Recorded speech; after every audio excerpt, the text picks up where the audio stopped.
Mind the culture. Mind Keep your culture. in My your culture. mind. Culture in Culture mind. and mind. This is the podcast for the culture. Welcome everyone to the first episode of the new series of the Mind Culture podcast, where we talk about audience development, where we talk about artistic life, about how to bring art into everyday life, and also about how the artists work and how they live and how they are. This podcast is taking place at the wonderful place of Hundertwasser. We are on the top of the Kunsthaus Wien. This is where he lived. It's a crazy space where no floors are even. It's a space of sustainability. So the whole museum is designed in a way that following the rule of reduce, reuse, and recycle.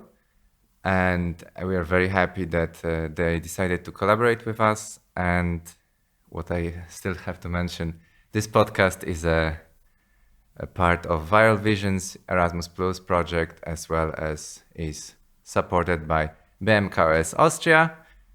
Today, my guest is the wonderful, the masterful Florentina Holzinger, who had a show yesterday called Divine Comedy. And I think most of us will already know who Florentina is, but maybe I just say quickly, she's a choreographer. She makes wonderful, big scale shows. She works with a lot of medias that are very close to my heart, which are stunts and acrobatics and different kind of new development in terms of stage arts, which I think it's very interesting. But maybe, Florentina, how do you feel? How are you after yesterday? You just had 2 shows yesterday. You've been on stage. You've been directing all of this. And I was wondering, how is this experience on the day after? Yeah, usually it's not that the show is so exhausting for me or something. I mean, it is exhausting, but not so exhausting, but as you would maybe think, or I mean, it's also just 2 hours, and I sleep long before and then I do the show. But I mean, yesterday we just partied really long, so that's why I'm tired today. And that's why it's a little bit Sunday feeling today. But for the rest, I feel good. I think it was a fun experience. And of course, I mean, you experienced it yourself. It was really special to be with so many people in a space. For all of us, that was the first time actually in a fully seated audience in the last 2 years. Yeah, I think I don't have the right numbers, but I think yesterday we had, I don't know, between 500 and 1,000 people. I really cannot even estimate when I see I such also a big... don't really know. I think it's around 700 or something. But yeah, Right. Pretty fucking crazy. And packed to the last chair, True, yes. which is insanity. I really enjoyed that, actually. It's because you started the show with the idea of hypnosis. Can you tell me a little bit about it, and how did you come up to this idea? Why hypnosis? Yeah. Different reasons for that. The starting point of the Divine Comedy was actually not this Dante work, but it was to choreograph Totentänze, actually dances of death. Mary Wigman? Yeah, I mean, all of them did it sooner or later in their career.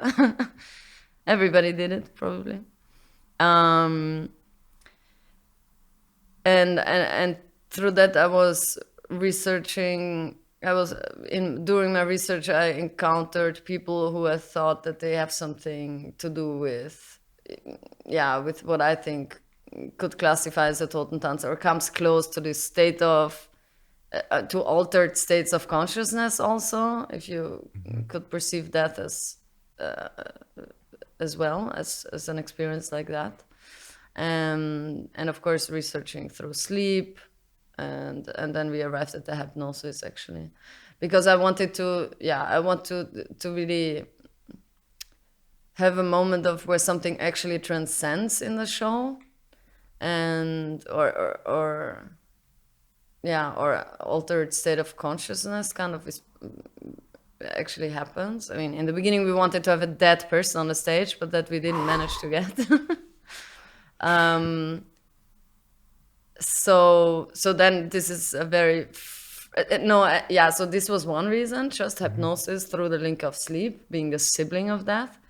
And another reason is that we had there this epic theater piece, the Divine Comedy, and we wanted to make it clear in the very beginning with this kind of, it's actually quite trashy show, Hypnosis, right? We wanted to make it clear in the beginning how serious we take this whole Dante plot and stuff, and pack it into this quite vulgar show Hypnosis at the same time. And then also that being kind of lazy as a director or choreographer, I wanted that the audience is performing the first part of the show, and also that they kind of dig a little bit through these difficult questions around life and death, and do that in a state that is not where it doesn't feel like they need to produce meaning around this, but where they are just in a very relaxed state where things happen to them and they can reveal something. Yeah, but you mentioned the words trashy. Or you say that hypnosis can be a little bit trashy, or is it maybe synonymous with superficial? Maybe. But of course, probably if you're there on stage, the experience is quite deep, because you experience the pressure of being in front of the audience, and you experience. No, I mean, I think it's what I mean is kind of a trashy format. Like this show Hypnosis usually happens in Vegas or something like this, not at the Burgtheater, let's say. But of course and it exactly immediately puts this question of what is superficiality and what not, because of course people can have very profound experience there and should have also, I think. And I mean, that's the interesting thing about the hypnosis in that context, that it's immediately on this edge. First of all, between what's real and what is not real, and what is a deep experience and what is just the most superficial expression of something somehow. Right. I'm really curious about, just sorry, because I saw the show yesterday, so I really need to ask about it. And maybe to summarize all my questions into one, how do ideas come? Like, where do you get all those ideas? Like, because we've seen a motorcycle on stage, we've seen hanging cars, we've seen hanging pianos, we've seen, maybe I shouldn't spoil too much for those people who are still gonna see it, but we've seen some quite extreme stunts on stage, and we've seen some quite extreme, how to say, I wouldn't call it body harm, but I would call it some kind of intrusions into the flesh of a human being, but also intrusions into other kinds of flesh of non-human beings as well. So I'm wondering, and then you compose it into scenes, but also compose it, how to say, in space, in different places. So basically, you take those crazy ideas and you use them as building blocks. But my question is like, how? Like, where do you take the inspiration? Because it's clearly not a direct translation of Dante's book. No. It's something else. No. So let me know. No, and as I said, Dante, or this frame of the Divine Comedy, came later, when we already had arrived at certain dances of death and certain ideas of scenography, for example, that came along with that, or certain actions on the stage. And we somehow kept going back to the Rodin, the Gate of Hell, actually, and depictions of it.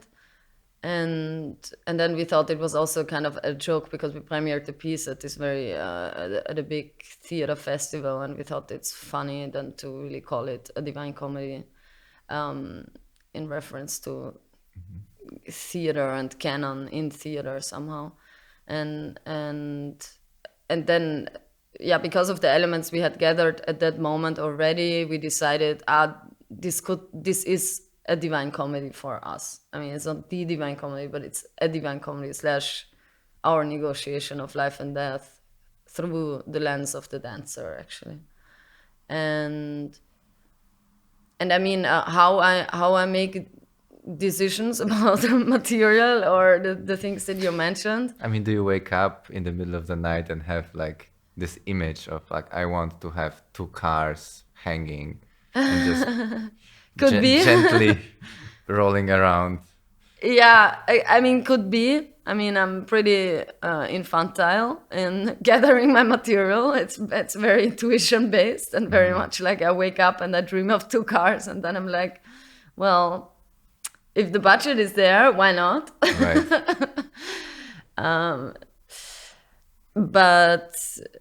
But also, I mean, I take this research quite serious with, okay, what are dances, what could be dances of death, what are certain images and associations I have with that, or people I encounter with bring as practices into the show, and that determines then also a lot the material. So it might look random for some people, but for me it's very much linked for me to kind of metaphors that go along with this. But as I said, it's also a little bit a Christmas wish list. So what I always wanted to do on the stage, I mean, in this show definitely was one of these shows where I could realize a lot of things because of the privilege of being now established artist.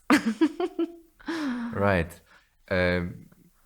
So can you tell me just thematically, like, do you think of that, like you probably have been thinking of that now in the creation of the piece, but maybe like yourself, like, do you think of death, or why death is fascinating for you at the moment?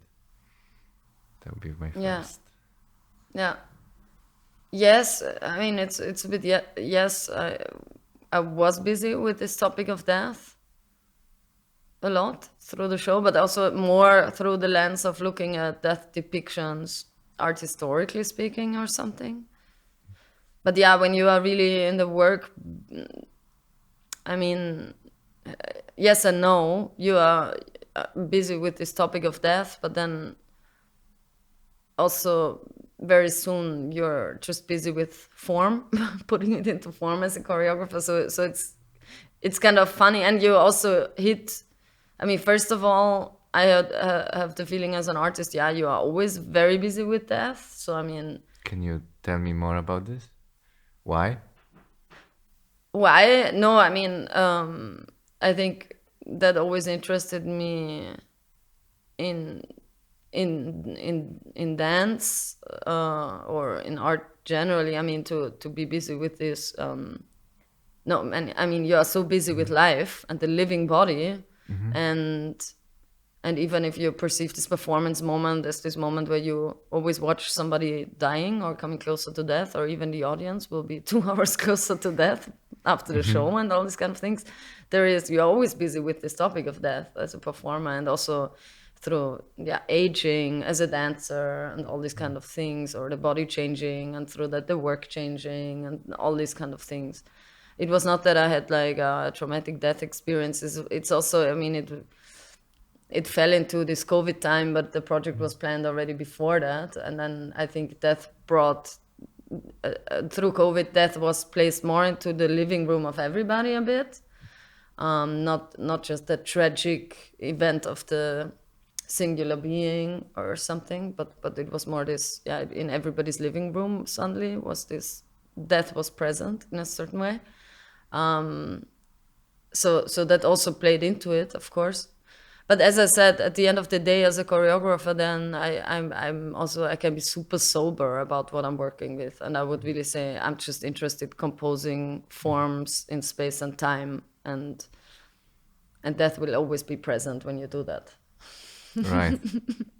Yeah.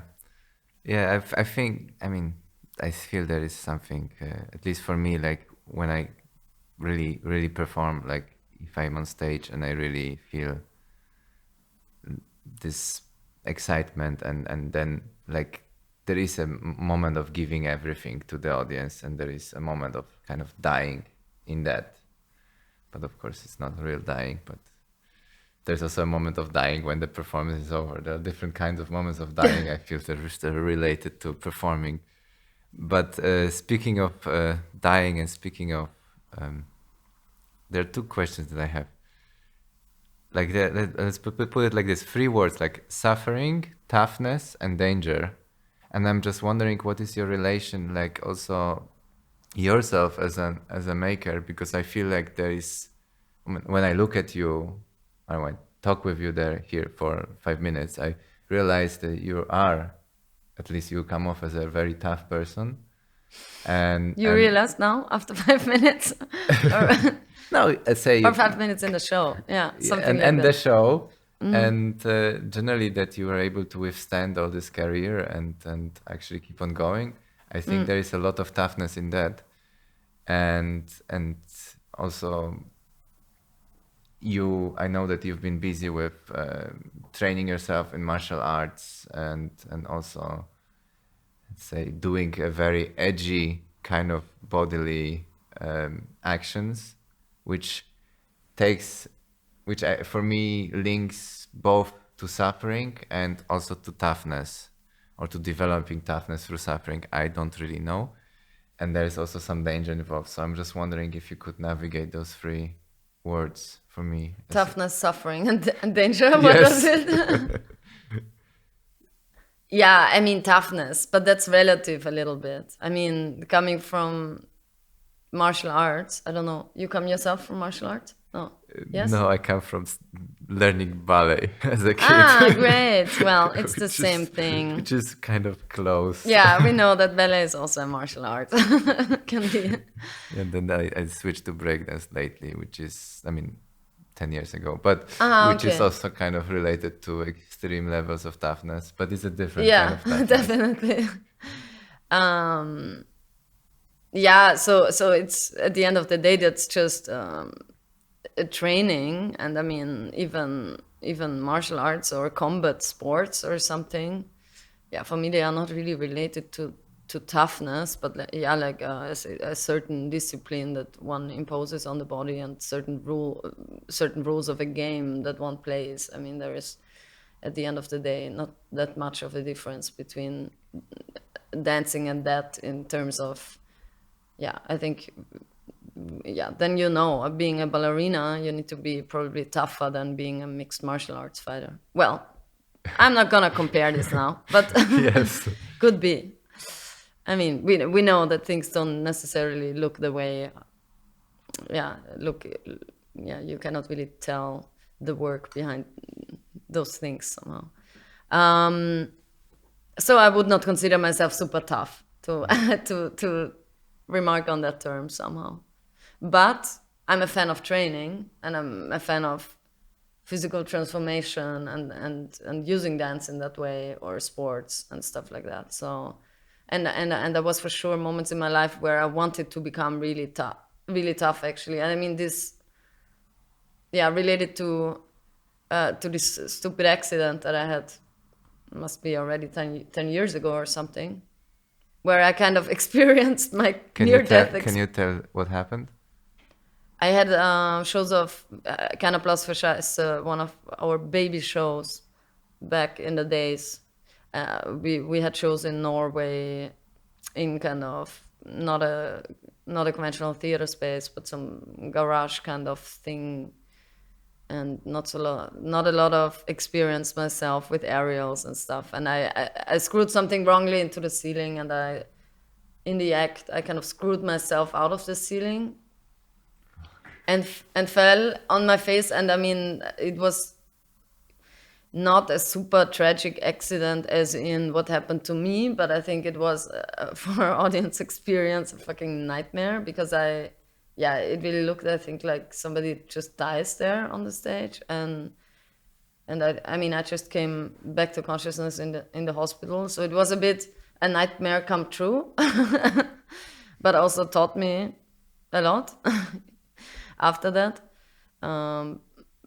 But that was the closest I ever really got to death through performance, not in the Divine Comedy now. There It's more the opposite. There we really try to go really close to life and stuff. Yeah, and after that, I was like, I want to become a really hard shell, actually.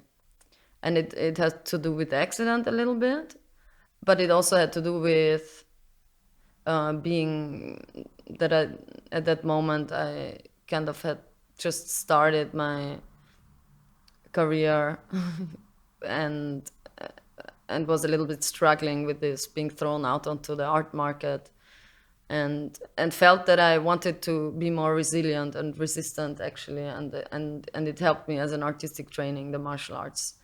But yeah, now I'm not such a fan anymore. I'm not this hard shell anymore. I don't need this right now in my life, and I'm not training also martial arts anymore, jumping hurdles at the moment. But I like that, yeah, that the work allows you to have the ever-changing physical disciplines and stuff that also change your body constantly. Yeah, I like that. So making works is a opportunity to actually learn new things. That's what you're saying. Yeah, definitely. For me, yes, because I have a very playful approach to what dance is and stuff, and I'm really just interested in the body and what it can do somehow. Well, like I can really relate to that. I think this is super fun. Like if you can transform yourself and learn something from doing it, I think it's really it's one of the beauties of this profession, definitely. Yeah. Can I cycle back to the danger, because there is a motorcycle. Like, are you prepared for something? Because you saw it yesterday, no? Yeah. No, I mean, she fell down. I thought that was fine, but are you prepared for any accidents happening to anyone on stage? Yeah, I mean, accidents are not allowed to happen on this stage, actually. I would say when she falls on the motorcycle, that doesn't classify as an accident. I mean, she's a professional motocross player. She falls all the time. I was more thinking if she drives into someone. This has never happened before. And kind of also, I mean, I'm only working with specialists in the field, I would say. So she's a very experienced enduro driver, and she would not drive into one of us. / we also know, I mean, we practice this and we kind of know the ways. And I mean, we are more, I think that's more like playing on a visual level a little bit with the idea, with the idea of danger. But nothing has ever happened in that regards. And also, to be honest, she's not that speedy there. No, Since she's she cannot on a fucking diameter of, I don't know, 10 meters or something. Yeah, so even... No. How about can I ask you about the magic a little bit? Like, are the stairs made of foam? Or if you don't want to reveal, let's say maybe I rephrase my question. How much in the show there is the real things, and how much is the things that look like real things? Is there a lot of magic involved in the show? Yeah, I mean, magic is again something else. Right. I guess there is a lot of magic involved, but some things are real and some things are fake. But I mean, also the fake things are more or less quite real in regards to the stairs, I must say. But yeah, these things you will never know. You'll never know. Yeah. But I mean, about the danger thing, I must really say that, that was different back with Keiner Plus für Scheiße, because it was just me and my collaborator being... I mean, then you can do whatever the fuck you want with your own body, you know? But since I have responsibility for 25 other bodies, this whole... there is really no wish there to expose them to any risk at any moment. And like, I don't like to flirt with real danger. I probably like to flirt with that people are not really clear what is here in control and what not. I like this as a refreshing momentum for the audience, but we put a lot of work and time and effort in making everything super controlled, what we do. And I mean, also really big part of our money flows into having all kinds of people who check everything and who assist the high risk stunts that we do. Right. That's you could see that, like, they had even the moments where like an actual technicians would come and double check everything. Like, yeah, Because, Yeah. So I mean, especially in Vienna, I don't know if you know the theater police, but there is a special theater police in Austria. yeah, Yeah, and they are, you don't see them, but they are sitting all around the stage, everywhere where there is a black corner, fire brigade man sits or something, which is very funny for us in the show that they are all there, but there are so many fire extinguishers around this show that, yeah. right. I mean, if the things are happening on stage that are happening, that it makes sense. The fire extinguishers are there. Yeah. I think it's still exaggerated to have 20 of them there and like 10 guys sitting around, but but yeah, no, it's definitely makes it feel very safe. I have a question about the skill, and I'm particularly wondering about the skill of defecation. Is this something that you learned also? Is there some kind of a way to defecate on demand? And is there... I don't deny that there is a possibility of magic there, but also don't deny that there is an actual skill of doing it. And I'm just wondering if there's something you practiced, and how does one practice this actually? Yeah, through rigorous daily discipline and training, I would say. I mean, this is all about getting the body used to certain rituals, no? Like people usually have their morning shit always after their first coffee or something. And you can also reschool your body in different ways.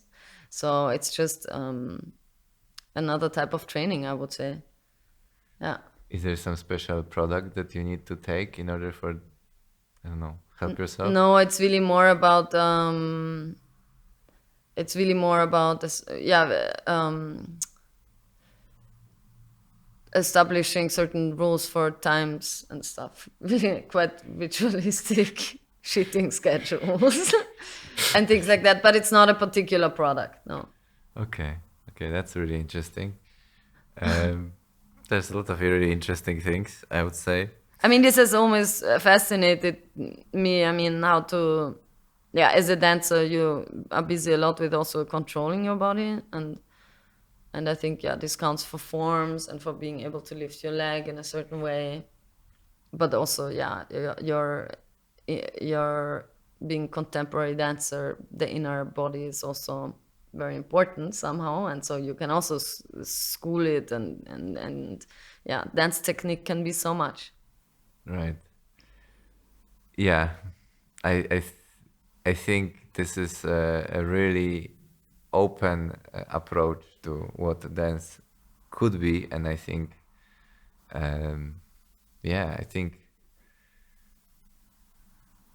I just think that it's quite masterful to be able to shit on demand. Honestly, like totally. But I mean, I think, in my opinion, the biggest skill in the show is that she is squirting on the last chord of the Sacre de Printemps. I mean, this is the real skill in the show. But there are various skills and people see them in different ways. But for me, that is the real skill. Yeah, I think I also found it quite impressive, and not just squirt, but squirt like properly. First of all that, and then really on cue, so precise, has never failed. Wow. I mean, never. Wow. Where do you find your collaborators? I mean, Foxy, I found through friends. She's also from Amsterdam. A very activist sex worker in Amsterdam, red light. And I have a lot of friends there in the fetish scene, and I just asked around. So I actually was looking for, I mean, this whole idea with the squirt, it's not about the squirt and the hype of the squirt, whatever the squirt, but it was about this le petit mort, the small death, right? The orgasm, to really have this just there as quite uncommented as a dance of death also. And also a little bit the fountain of youth for Trixie somehow. So I was really literally looking for a human fountain. That's how I always called it. Like, do you know somebody with a human fountain? And everybody referred me to Foxy. She's a legend. So she has a name for it. Yeah. But yeah, different people I find in different ways. So she clearly, I was looking for some specific skill actually. And of course, then I also thought it's super cool what she represents and stuff. Kind of great conversations with her about her job in relationship to my job and so on. But in a Divine Comedy with this big cast, there is of course also a big group of people with who I already worked, like some of my old teachers from school, and yeah, people from different shows, and then there is still a big part of people who I did not work with before, and the musicians and all of that. And I just looked for specific things actually, and then yeah. But I believe there are a lot in destiny. Also, people come to you, and Right. I wanted to ask you, maybe that ties a little bit to the topic of toughness, but could you tell me, like, how does your career evolve over time? Maybe not the career itself, but like the experience of a career. Because I know, for example, as probably as a very young maker, you are having to struggle a lot, like to approach a lot of people and to do a lot of extra work that is maybe unpaid, and to to hit walls all the time. And then I answer like thousands of emails and really be focused on that. And I'm just wondering, have you been through this kind of experience before? What was your approach? And maybe has this experience changed over time? And if it did, what were the culminating points? yeah, the struggle is something. I mean, as a starting choreographer or whatever, yeah, there was a lot of struggle that you mentioned, but it somehow with like more opportunities or bigger production settings and stuff, the struggle just shifts somewhere else. So for me, it will never end that there is this big aspect of the work that is getting it organized and hustling, selling your ass. That will never stop. And actually, even, I mean, in this last production, there was really for sure moments where I doubted, do I ever want to do something on that scale again? Because there is so much organization, and the what the production requires in terms of that, it's just immense. Like, and it takes off the time that you have to actually work in the studio on real stuff. So what you're saying is that you have been involved in this production at all, let's say. Yes, levels. yes. I mean, it's not that I'm the one that is writing the contracts or something. Thank God I'm not. But still, yeah, but still, you know, at the end of the day, you are the one that still has to answer a lot of emails and this kind of stuff, or needs to at least say how it should be done or something. But I mean, I have a great and big team that is working on all of these things, but still in its totality, plus of course in a certain degree also the pressure gets more and stuff like that. And I mean, yeah, navigating 25 people, that's totally different thing than just being busy with yourself and your body. Also in terms of how you work, this changes a lot, of course, because all of a sudden you have to work. I mean, I really come from solo and duets and stuff like that, where you never have to explain to anybody why you do certain things. I mean, where you can really just be super experimental yourself, and then all of a sudden you have to try to explain to other people why you think that certain things are necessary or valuable or good to do at the moment. And I find that tricky, of course, also because then, yeah, so I realize now also this, that sooner or later any movement on the stage, however experimental it is, it will become form you know, and people will maybe just imitate it without really knowing where it comes from and these kind of things. And I do have responsibility towards my younger cast members somehow that they are not just imitating form, but that they also kind of can develop for themselves certain urgency to do certain things somehow. And yeah, so this is a balancing act. Yeah, I mean, obviously, I love to be. I loved my super early years where you go with your 3 suitcases yourself and nothing is prepared and stuff like that. Because then I mean, yeah, we did really some trashy shit and we didn't really care because there was nothing to lose also. And I really still like that also. But I'm also fucking happy that I'm over that because it was so exhausting also on an emotional level and stuff. And at the end of the day, even if you make work like that, it suddenly you start reproducing certain aesthetics and stuff. And I'm happy that, yeah, that through different frames and possibilities, that the work also needs to change. That's nice somehow. So there is a new developed and working on a much bigger scale Florentina Holzinger right now. So my question is, I mean, this particular work was like that. It's not that I need to go bigger and bigger and bigger. Really not. Okay. As I said, this was a little bit also a reality check, the last show. And so, but then, what is your, like, do you have next dreams, next goals, next places where you want to go? Funny enough, I never operated with this, like, I want to, with these dreams, but kind of I always felt I got spilled, like, in waves to certain places, and then I kind of did my job there, kind of relying on just being catapulted to places.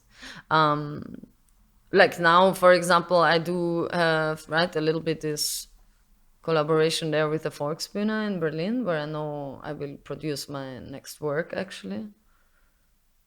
So I need to get the job done there. It's not that I'm like, that's a dream come true or something. That's just the hard fact. Right.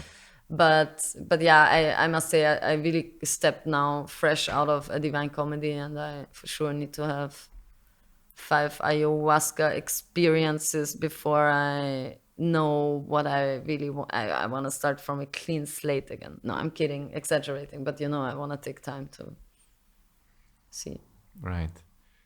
This is this, how to say,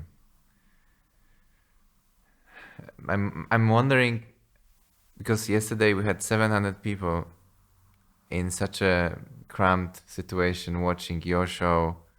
Like, what is the thing in your work that, can you name what is the thing that you do that brings people in to see it? No, that's a good question, because I also had a bit this realization, it's 700 people, that means this cannot only be the dance bubble, actually, because there are not so many people. Or also that I'm sometimes shocked when people tell me, yeah, I saw the show, and I'm like, really? You go to the theater even? Like, that's a good question. What do you think? I have my guesses. I can tell you my guesses. I think it has to do a lot with branding, maybe. So I think you're very strong on, or at least your team is, or the people who promote you.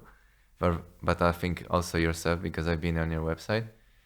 I think you're very strong on branding yourself in a certain direction that is maybe aligned with what is now hip in the art. Yeah. I have the feeling the content of the work is a big factor, so there is maybe some kind of shock value in there, but then there is maybe also some kind of opening towards modes of expression like acrobatics or stunts that people just like to see.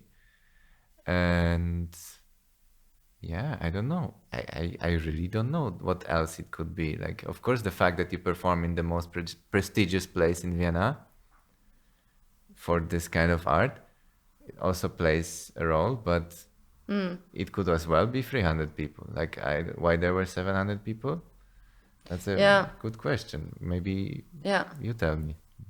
No, I mean the thing with the branding, that's of course I do agree to a certain extent, but it's not something I consciously really do. I'm also not super active on social media and this kind of stuff.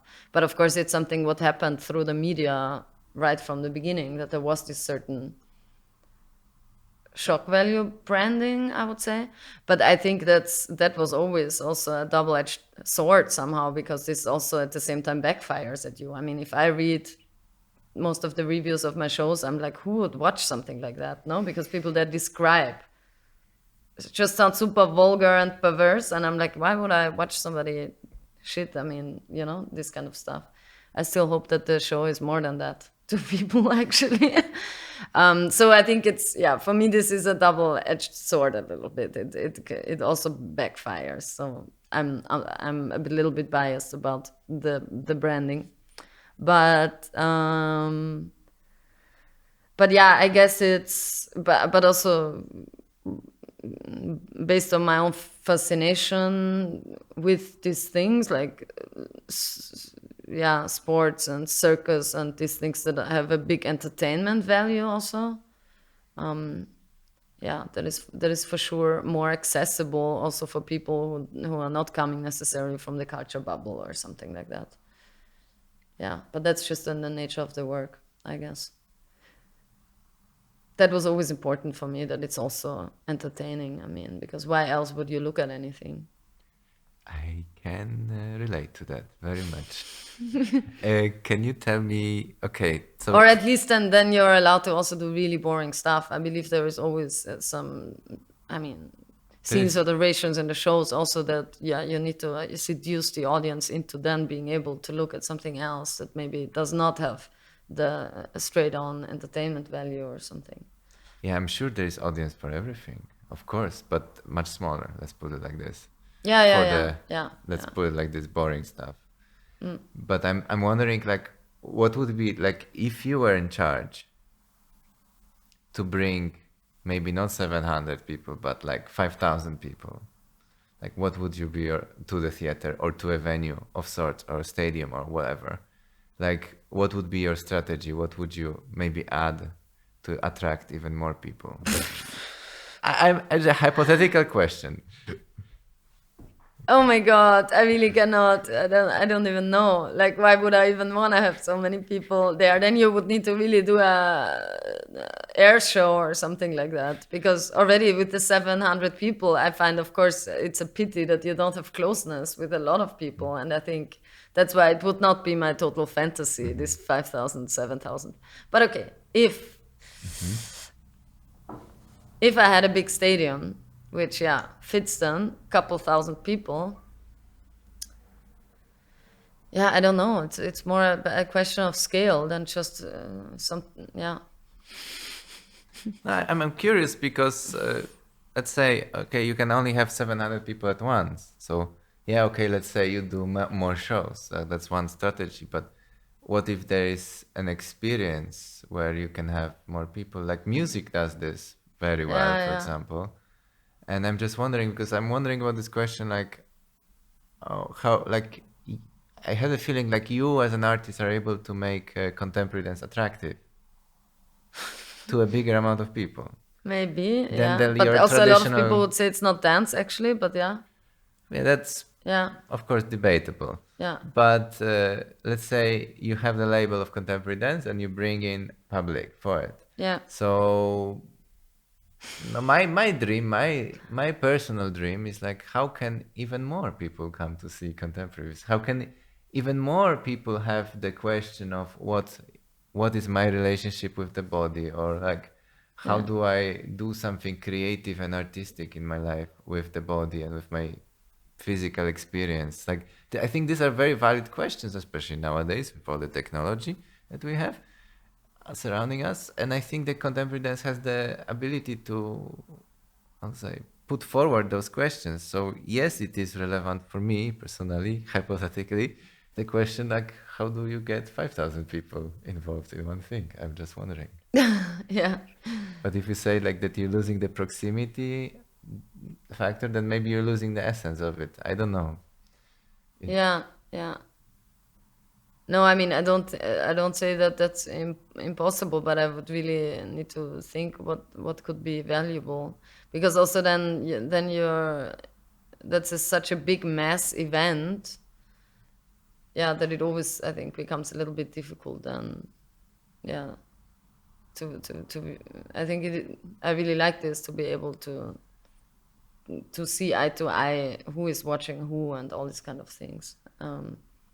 And yeah, I like the big objects and stuff, but I also like to really be, yeah, very personal and personable amongst performers and audience and stuff like that. So I don't know. And I mean, usually my experience, I mean, the shows are one thing, and yeah, they might be a little bit interactive or whatever, but of course, teaching experiences are almost more meaningful in that way, that you really can change people's perception of their own body and all these kind of things. So, yeah. So there is this another activity that is complementary to performing in a way. Yeah, and where I feel there, if you would be very idealistic about the work that you're doing, or how dance can be important for people or something, teaching, you get a little bit closer to this. Right. Yeah, this is definitely a way, and I know that there's a lot of great choreographers that do that as well. I think. Yeah. I'm not even talking about teaching from my own perspective, but the dance class context or something, or just establishing, these places where people move together. I mean, it could be also a club or something. But can you tell me about? Maybe I will circle down to it's a little bit like all over the place, but I will circle down to your development as an artist. Like, what do you think you did, like strategically, let's say? Because to be where you are at the moment is it's a great achievement, I would say. And there's like thousands of people that try to do what you do, and only few are doing what you do. So I'm wondering, like, what is? I always see this much more self-critical, because also I think a lot of people don't want to be there. I mean, because as I said, like, this also is a certain decision that I made, and to go in a certain way. But it also, of course, like, you are making certain compromises that probably other people don't want to do. So it's a bit relative. I don't see it like such a high-end goal, actually. It's a pain in the ass at the same time, you know? Yeah, I imagine there is a lot of stress and there's a lot of responsibility, but there's still like, I don't know. Plus, it's still, I'm working a lot within a certain convention, you know? I mean, the artists my peers and stuff, there are a lot of people that would be a nightmare to be in a theater space where people are actually sitting on chairs in front of you and all of that. So I like to operate within that convention, and that comes in handy. Okay. Okay, that backfired. No, at sorry, me. but No. what was the question, actually? I interrupted you. I still see it as an achievement, and I will still, respect this as an achievement, because, I mean, just the ability to work in a place where there is money, and then there is heating, and there are people to do stuff for you, that help you to do your work. I think this is already like a certain kind of luxury in our profession. I mean, yeah, it's a super luxury. I know. So I'm just wondering, because you say that you're riding a wave. I'm wondering if there was some things that you think that you did right on your way, that that there was the decision that I made, or there was the movement that I made that made this happen. I was wondering, and if not, if I imagine that probably there was this, but there could have been this, but also I imagine that probably there's a lot of moments of maybe failure. I don't know. I imagine with all the greatness come also a lot of experience of failure. So I'm wondering, like, if you would look at your younger self, slightly younger, what would you tell them? Like, do this or don't do this? Or... No, I cannot. I don't know. I don't have this kind of reflections actually, because first of all, it was never such a dream to do this somehow. And I mean, then at the end of the day, I can just say I was probably lucky in a certain way, but also I had always pretty low expectations, I must also say, and it's still that I'm always surprised and I always feel a little bit guilty, like I don't deserve really to get now, or why do I get this, or I'm for sure gonna fuck it up. And I also invite this into my life a little bit, like I like to fuck things up also. And I would say probably this type of courage was helpful, because that's why I don't really perceive failure as failure. I think if you get the big opportunity and the big money, the best thing you can do with it is just like trash it. I mean, I'm very relaxed about this. Actually, the best would be to trash it somehow. So failure is very relative to me, and also through that, I guess. I'm not disappointed if things just crash down or something. And I think that's a healthy attitude. So you're a little bit like a rock star in this way. Yeah, with less drugs, I guess. Less sex. No, I don't know. Okay. What are your inspirations? As in, what are you reading or watching lately? I'm talking about consumption of different kind of literature or video or film or music.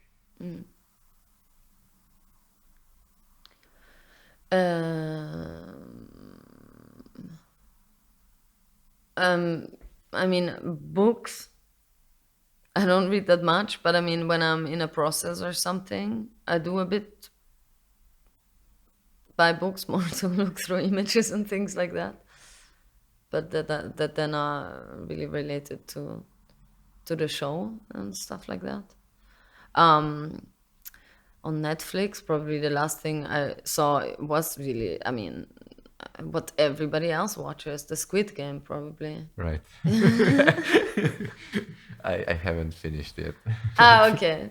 I'm not gonna spoil anything for you. And I can also totally enjoy, I mean.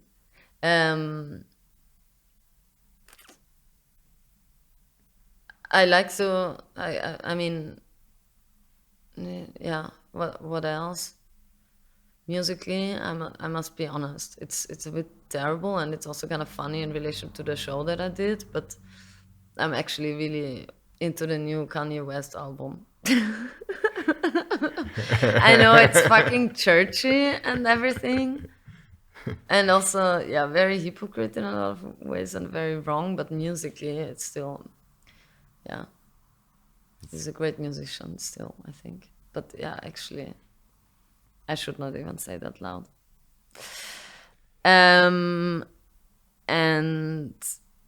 But of course, I mean, I'm performance art wise, I watch a lot what my peers are doing or people who I studied with and stuff. That's still for me the most inspiring. Yeah. But I really, I mean, I am really, I watch the performances of my friends because of a certain obligation and because, of course, I like to see my friends. So in order to see them, I go to their shows. And from them, I always find it interesting what they do. But I don't like so much to go for dance performances and stuff like that because I feel it's my job. So I'm overexposed to it somehow. But I definitely like to go to, that's why I like to go to Vegas or something like that, because every single show there I could watch. Stuff like that. And sports events also. I mean, those are, in terms of events, those are things that really interest me, actually. Do you have favorite sports? To watch? To watch or to do? No, I mean, in general, I'm total Olympics addict and stuff. I like to watch these things, and No, there's always surprisingly new things that I like to watch, actually. I mean, now, probably because I'm myself into the hurdling and stuff, I watch a lot of athletics, actually. But of course, also a huge fan of Paralympics. I mean, Right. That's always very inspiring. yeah. No, it's amazing, yeah. Okay, maybe let's finish off like the advice that you would give to young people or people who want to do, no, to young people, let's say to young people. And maybe you can limit it to the context of arts, but you don't have to. Advice to young people? No, I mean, my advice is always to, it's always good to establish a certain physical practice for yourself to keep the head in a good place. But then I would just say it's really this, no, I mean, for young makers and stuff like that, I really think the most important thing is a certain kind of self-esteem, actually, to follow through with what you really want to do and not to start to become hypocrite with the things that you think that should be done at the moment. I mean, yeah. Or not to get lost with this certain labeling that is happening with, what an artist should address at the moment, how an artist should be political, how an artist should be busy with identity politics and stuff, but to stay very true with your own self and what you actually want to do. Then failure is not possible.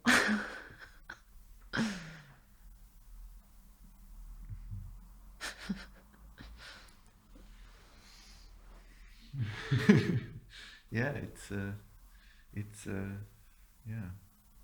No, it makes me think because of course we navigate through a very identity politics based kind of reality. So no, and it's fine also, and for a lot of people that is very important and stuff. But still, at the end of the day, yeah, what does that mean, and how do you get into action from there? I mean, rather than just blah blahing away about things, what is the actual consequence that you perform then? right, yeah, that's.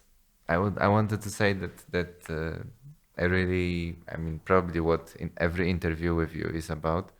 It's like the fact that you put women on stage and the fact that they're naked and the fact that it is aligned with certain kind of feminism, certain version of it. But I think it for me it also speaks a lot to this confidence, I would say, and to the fact that you can. Let the body be expressive in these different ways, and I see mostly this, but I imagine how someone could see also all the other aspects of it. Yeah. But yeah, that's. I can clearly say that from the way the show that I saw yesterday, like I think you're extremely coherent with the way you do the things. At least it comes off. I never perceived myself as coherent, but great that you found some coherence there. And I mean, for me, this women issue and stuff, I mean, even for me, that seems fucking old school, and talking about, I don't even want to talk about gender that explicitly and stuff like that. But at the same time, I'm also a little bit, people should just relax about it. This is how we do it now. And I mean, it's also an experiment for me in a certain way, but yeah. And then aesthetic, of course, at the same time. Yeah. Yeah. Thank you so much. I think that was it. Okay. What is your new work? Maybe just tell us what is coming. Yeah. No, as I said, I really don't know. I don't have a clue. Perfect. And do you know when? Next autumn. And to be honest, I mean, usually I don't like to overproduce and stuff. I mean, I like to really take time and also be able to do smaller and other things in between bigger projects. But now I'm a bit on a tight schedule this year because of the whole COVID delays and stuff. I will already premiere something next autumn. But I take it easy. Super. Yeah, well, thank you so much, Florentina. You're welcome. All right. See you next time.